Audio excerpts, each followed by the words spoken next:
Hello, viewers. Welcome to Disease Reversal and Mitigation Studio. We are grateful to God for granting us this opportunity to be able to discuss important matters regarding our survival. Today, we'll be looking at on the AIDS history. AIDS stands for acquired immunodeficiency syndrome. It is different from HIV. In fact, they are poles apart. They don't mean the same thing. AIDS is real. HIV has not been confirmed.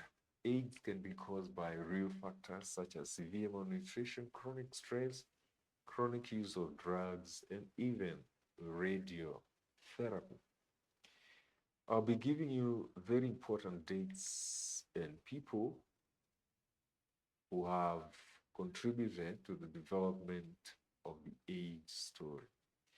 In the year 1976, the Centers for Disease Control and Prevention in USA was looking for a new disease. In fact, memos were seen stating that they were desperately looking for a new disease.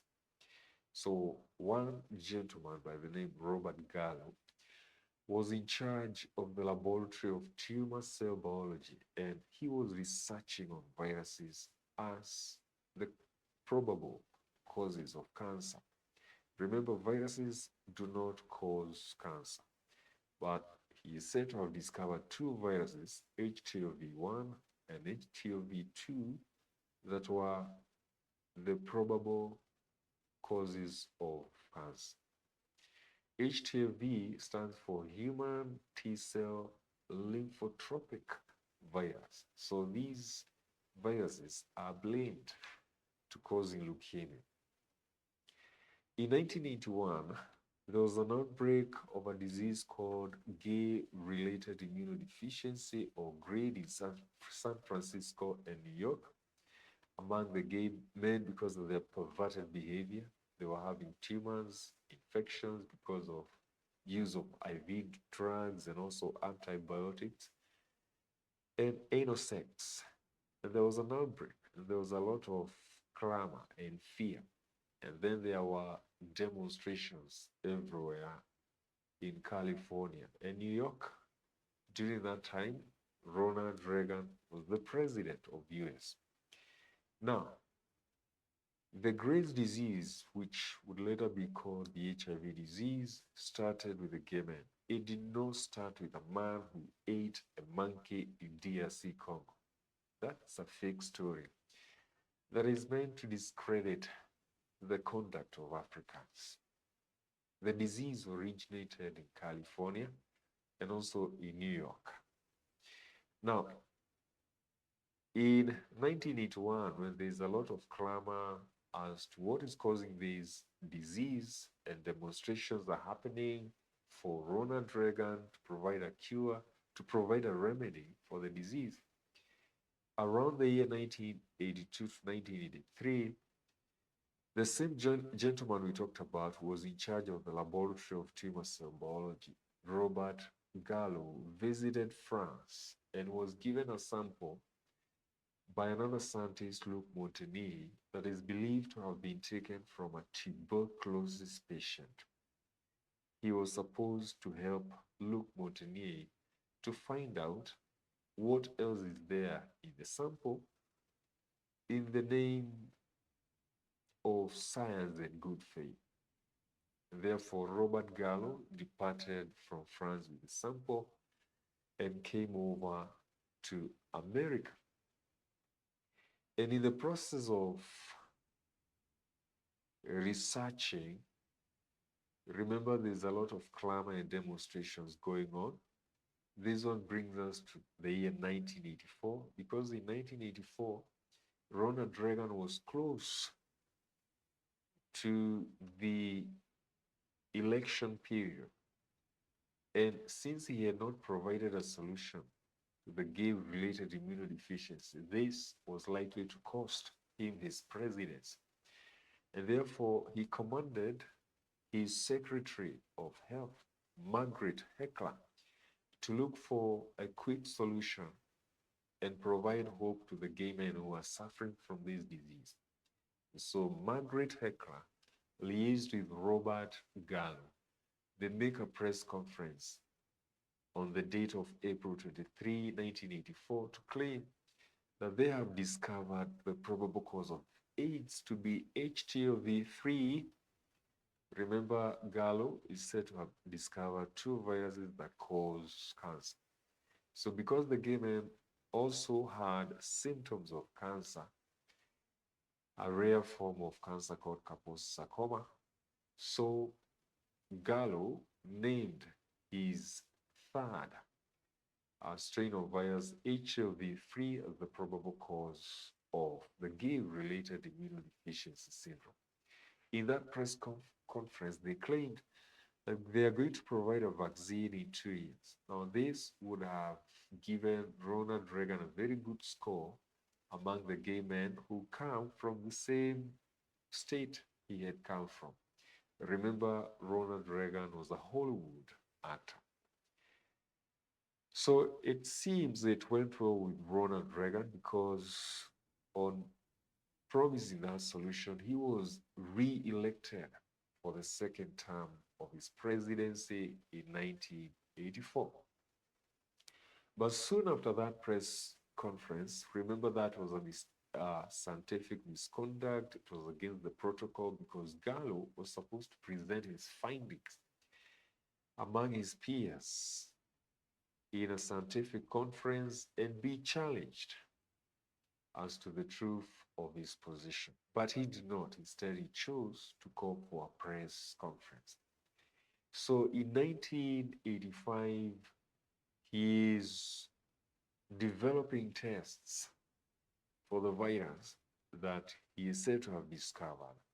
And this raised a controversy because his friend Luc Montagnier from France prosecutes or takes the matter of misappropriation of his sample to the scientific court, claiming that Gallo may have taken a sample from him in France, and that is a sample he might have used to claim that he had obtained a virus that is causing the gay-related immunodeficiency disease.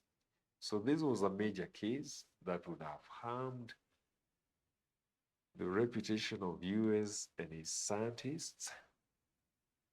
And therefore, as the case is going on in the Research Ethics and Integrity Council, Ronald Reagan is wooing the then Prime Minister of France, Jacques Chirac, to come over to US so that they can negotiate, strike a settlement, withdraw the case, and share the royalties. And that is what Ronald Reagan did. In 1987, Jacques Chirac, the former Prime Minister of France, came over to Washington and they made political settlement, and they withdrew the previous names for the respective viruses of their scientists. That is, for the American scientist Robert Gallo, withdrew the name HTLV3, and for Luc Montagnier dropped his LAV name of his virus, and they decided to give the new entity that has not been isolated, has not been known what it was,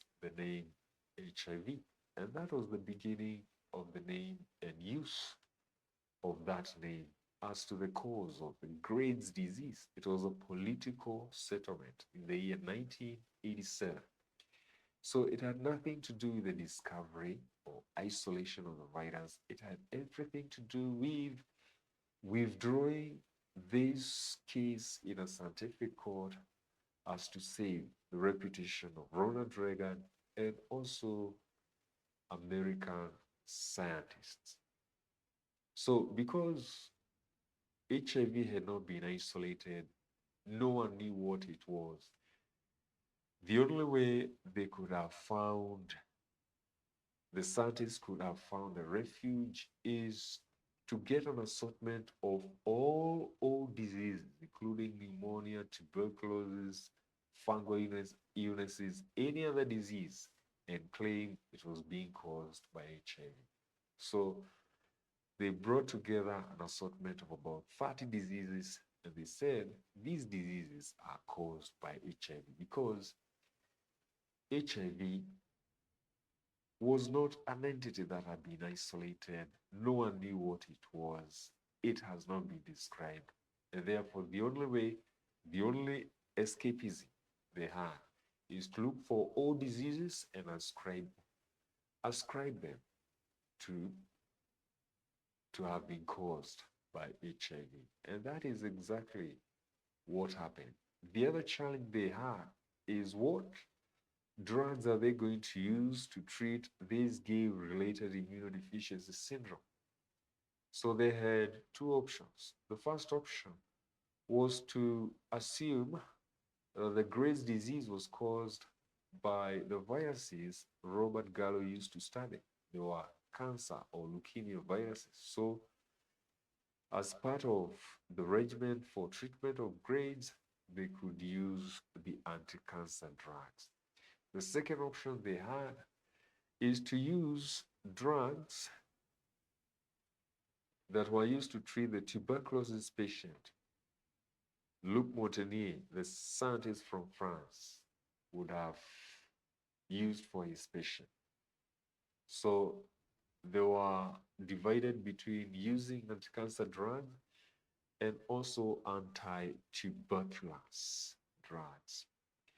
And guess what option they opted for?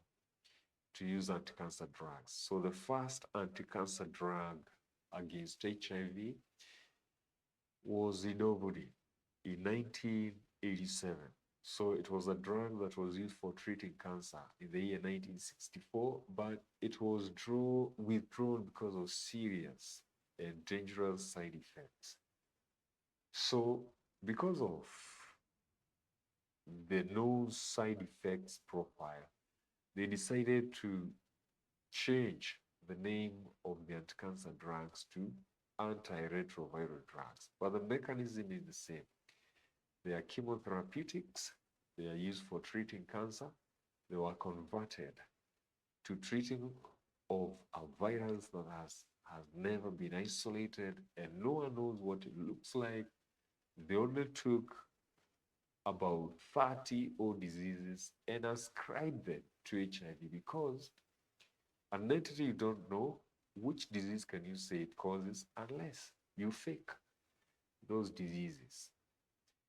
So today, we have tests that are not meant to be, that are not the actual tests for the Graves' disease. In fact, the tests are genetically engineered from, and then recombined from biological materials coming from rats and bacteria such as E. coli. Those are the tests that have been converted for use, and they are said to be testing for HIV in human beings.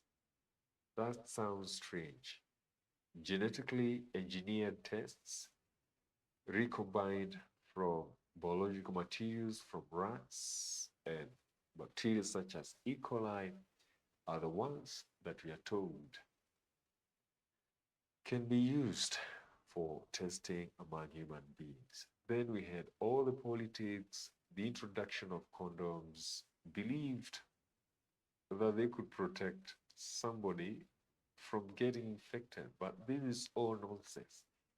So what are you guarding the whoever is using the condom from?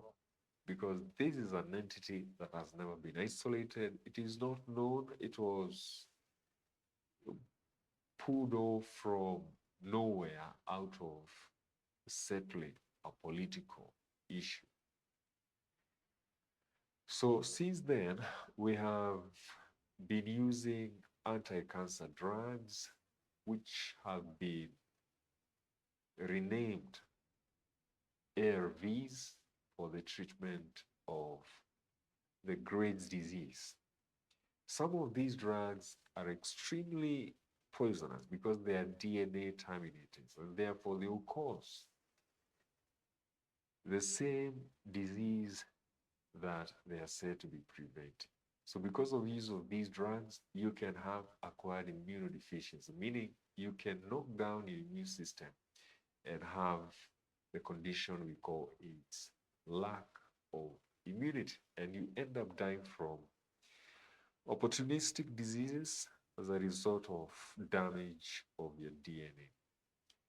So during those times, just like in 2019 or 2020 when we had the COVID issues, all patients thought to have died from the game-related immunodeficiency syndrome were buried by public health officials who were dressed in spacesuits, and this was meant to instill fear and make people dread this disease.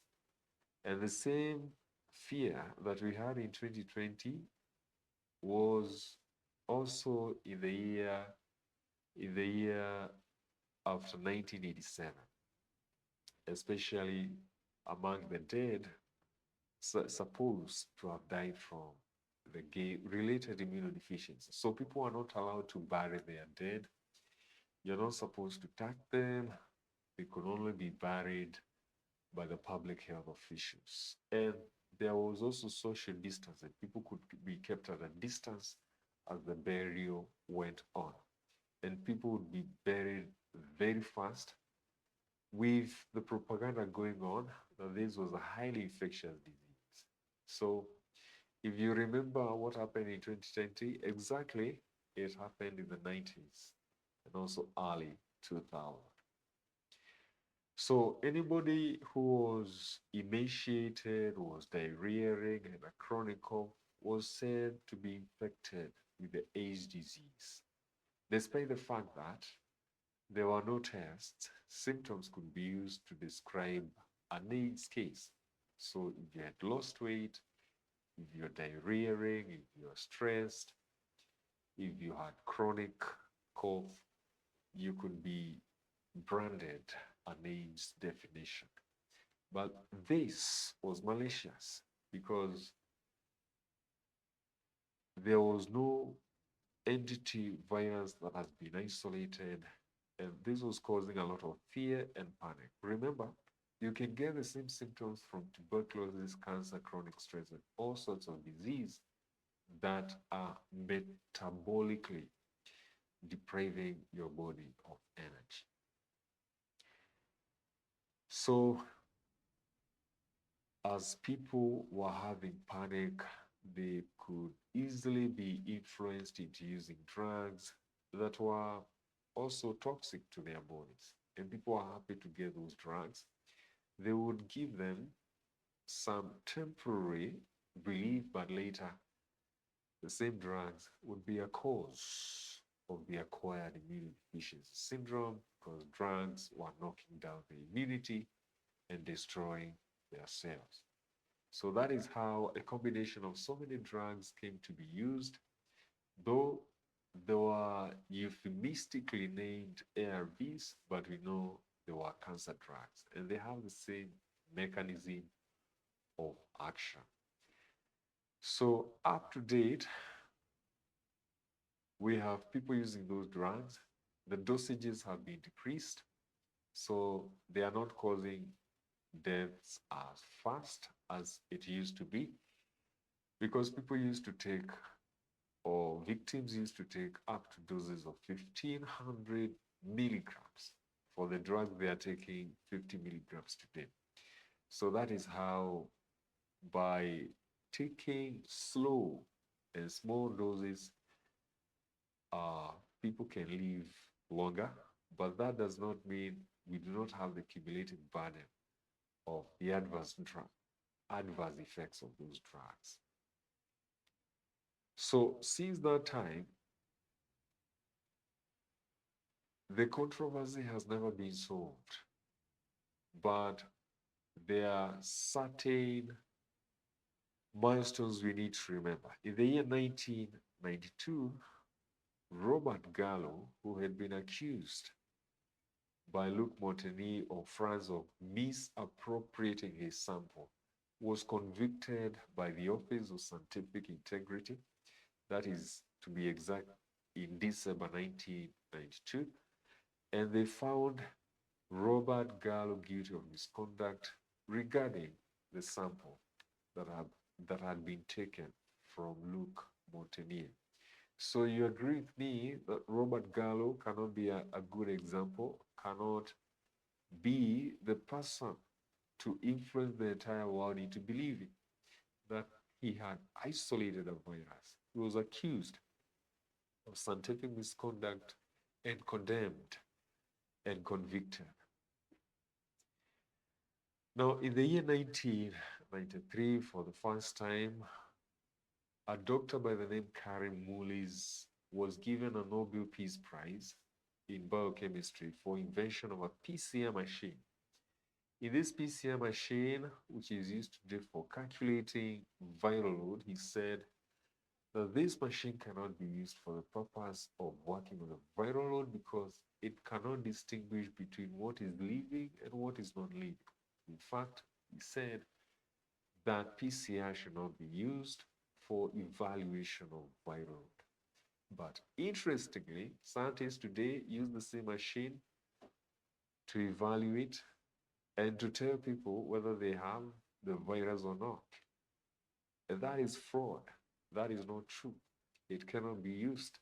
It does not qualify because the virus has never been isolated, and even the primer, the probe used in the PCR machine is genetically engineered. It's not a true specimen from the virus. So many tests have been made since then, and they have been manufactured from what we call recombinant technology, meaning they get materials, biological materials from other organisms such as rats and mice and bacteria such as E. coli, and that is where they get the antigens and antibodies to construct those tests. And therefore, the result, the findings of those tests cannot be further from the truth. They cannot be relied upon. And since they cannot be relied upon, many countries in the world rejected those tests. There were about 30 countries in Europe which would not use those tests. They could only be used in certain countries such as US and Australia. If you go to some parts of Canada, they were rejected. Today, as we talk in North Korea, those tests are not used in North Korea. So if you want to get rid of your HIV diagnosis, you just go to North Korea, they don't test for it, and there are no cases of the gay-related immunodeficiency. And that is how the controversial matter of the AIDS story is accepted in some countries, especially those south of Sahara, because Africans are not enlightened, and rejected in other countries. And that is why in other countries, you don't hear of people dying. For example, in North Korea, people dying from the gay-related immunodeficiency disease. But you hear the propaganda in Africa south of Sahara because people are not educated, despite the fact that the tests have so many anomalies. People believe in them. So your blood sample is put on a strip of paper, and people are willing to believe that the findings from that strip of paper are giving you a terminal diagnosis. That's a fallacy. That one cannot be true. Do you know that an HIV test will interact with so many antibodies in the body? In fact, people who have been found to have malaria, tuberculosis, who have been recently vaccinated, people with pregnant women who have multiple births have been found to be positive, yet all these were false positives because the test is not specific for the virus, because the virus has never been isolated, and the test has been made from recombinant technology, from materials obtained from rats and the bacteria E. coli. So remember, you're not a bacteria, you're not a rat. Why do you want to believe that genetically engineered test is showing the true picture of your body? It cannot. So for that reason, from the year 1981, or say 1983. It has taken more than 20 years, to be exact, almost 25 years, okay, 25 years, for the Nobel Peace Prize for the person who discovered this vague entity to be awarded the Nobel Peace Prize. So it's 2008, from the year 1983, Luc Montagnier is awarded a prize for his assumed discovery. He did not discover. The person who discovered it, which was a fraud, was Robert Gall. But Luc Montagnier is awarded this prize in order to mask and also calm, water down the propaganda about the game-related immunodeficiency being caused by an entity that was never isolated. So it takes 25 years for this award to be given. So Luc Montagnier is awarded, but soon after he's being awarded, now that the award cannot be withdrawn from him, he went back to his position as to the real cause of the game-related immunodeficiency. And he said, if people eat well, if people have good nutrition, they'll be able to overcome the supposed virus, which is not a virus. It's what we call the AIDS, was all diseases collected and then ascribed to an entity that was never isolated. But Luc Montagnier fell out of love with the scientific community because of claiming that people could eat well and avoid all those sorts of diseases, which are diseases of malnutrition, lack of water, congestion, and also poor sanitation. And that is why all those people who have claimed to use nutrition in order to treat the AIDS disease have been condemned by the scientific community. In the book manuscripts, 49, page 49 of 1908, it says, in our sanitariums, we advocate the use of simple remedies. We discourage the use of drugs, for they poison the current of the blood. So it doesn't matter. Drugs, however they are praised and they are thought to be useful, they poison the current of the blood. So in these institutions, the prophet of God says, sensible instruction has been given as to use just simple remedies. And these are the simple remedies the person who is purported to discover the Graves' disease also advocated, so that people can reverse this condition. So if you also read in APM 17.1, it says, and the friends look upon death as a mysterious dispensation of providence, where the most mysterious part of the matter is that nature bore up as long as she did against her violated laws.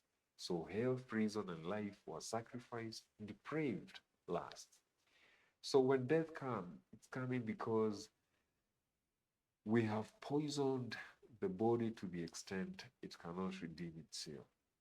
And then, unfortunately, we are blaming it on God by saying that it is the mysterious dispensation of providence, yet we have used poisonous drugs. For that reason, there is advocacy for use of simple remedies. And these are the remedies many people have advocated. The people of God, the medical missionaries have advocated, including the person purported to have discovered the entity that causes the game-related immunodeficiency disease. He said we ought to use nutrition to boost our immunity and to get rid of all infectious agents if they are there. So the HIV tests are based on recombinant technology. Biological materials derived from E. coli and also mice, and those are the materials that have been converted to test the presence of antibodies in humans, and then this has been said to be the disease called the Gave-related immunodeficiency, which it is not the case, it is not true, it's a fraud, it's a propaganda. We need to redeem ourselves from such deception. So you can obtain this information from mainstream data, from mainstream science, where they're getting the materials for making the HIV kits. It's from rats and bacteria we call E. coli. And they could be doing this to prove the assertion that we have evolved from bacteria and from rodents, because evolution is based on man coming from those microorganisms. But we know we are different. We were created by God. We did not evolve from those microorganisms. And therefore, tests meant or derived from microorganisms and organisms such as rodents cannot fit into the human system. We were created in the image of God. We do not resemble animals. We resemble the Son of God and our Father, who is also the God of us all.